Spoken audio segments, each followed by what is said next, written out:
आपको बता दूं कि जो हवा हम सांस के रूप में भीतर लेते हैं उसमें ऑक्सीजन के साथ प्राणवायु भी हमारे भीतर प्रवेश करती है। यह प्राणवायु ही हमें जीवित रखती है। एक और महत्वपूर्ण बात मैं आपको बता देना चाहता हूँ कि सांस लेना एक कला है। जिसको भी यह कला आ गई उसके जीवन में चमत्कारिक परिवर्तन होने लगेंगे। अब यदि आपके मन में ये प्रश्न आया है कि कैसे इस कला को जाना जाए, तो यह वीडियो आप ही के लिए है।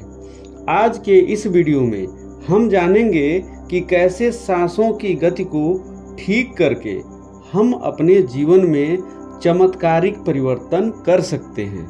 मेरे प्रिय साथियों, आप सभी के भीतर बैठे उस परमात्मा को नमन करते हुए आज का यह वीडियो लेकर आप सभी के बीच उपस्थित हूँ। प्रिय साथियों, जब भी हम गुस्सा, प्रेम, आश्चर्य आदि का भाव प्रकट करते हैं तो हमारे सांसों की गति उन भावों के कारण बदल जाती है, क्योंकि इनका सीधा संबंध हमारी सांसों से ही तो होता है।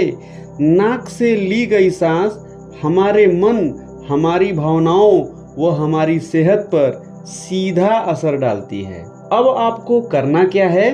बस आपकी सांस नाभि तक चलना जरूरी है। आखिर नाभि तक ही सांस चलने का महत्व क्या है, ये हम इस वीडियो में आगे जानेंगे।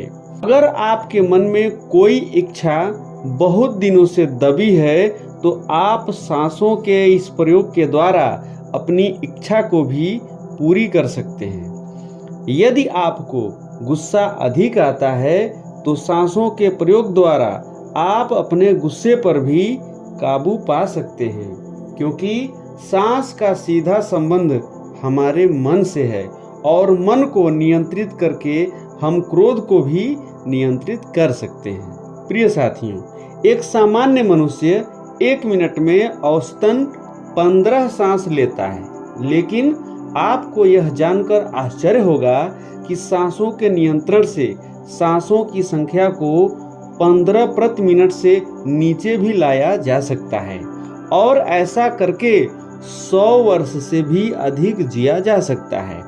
आप सभी की जानकारी के लिए बता दूं कि एक कछुआ 1 मिनट में केवल 6 सांस लेता है और 600 साल तक जीता है। सांप 1 मिनट में 8 सांसें लेता है और वो 300 साल तक जीता है।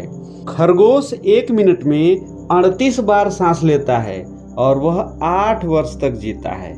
बंदर 1 मिनट में 32 सांस लेता है और वह 10 वर्ष तक जीता है।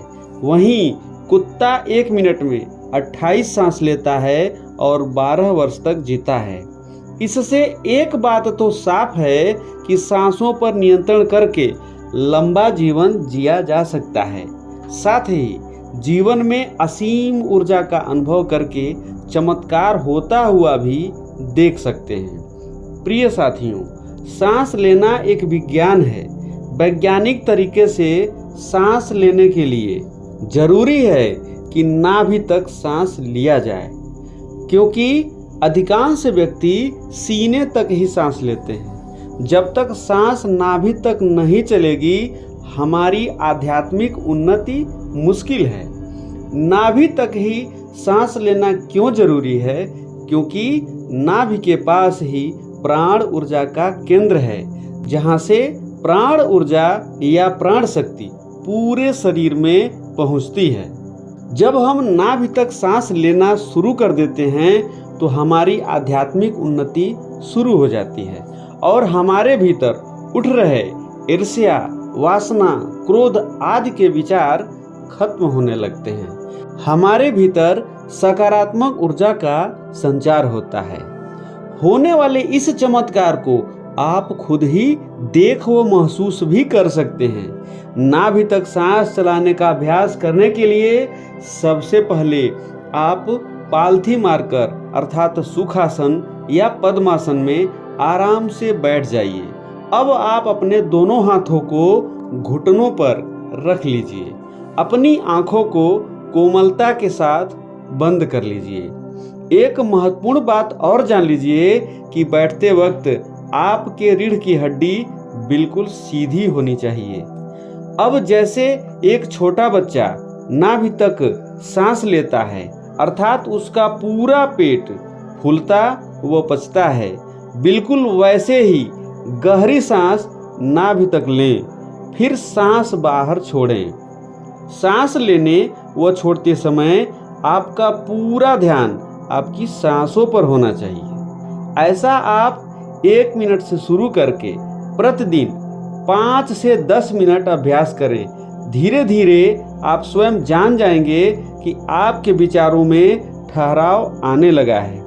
प्रिय साथियों, यदि आप अपनी किसी खास इच्छा को पूरा करना चाहते हैं तो सांस लेने के दौरान उसे अपनी कल्पना में पूरा होता हुआ देखने का प्रयास करें। इसका रिजल्ट आपको बहुत जल्द मिलने लगेगा।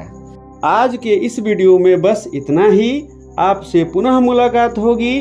तब तक आप सभी को आभार सहित नमस्कार।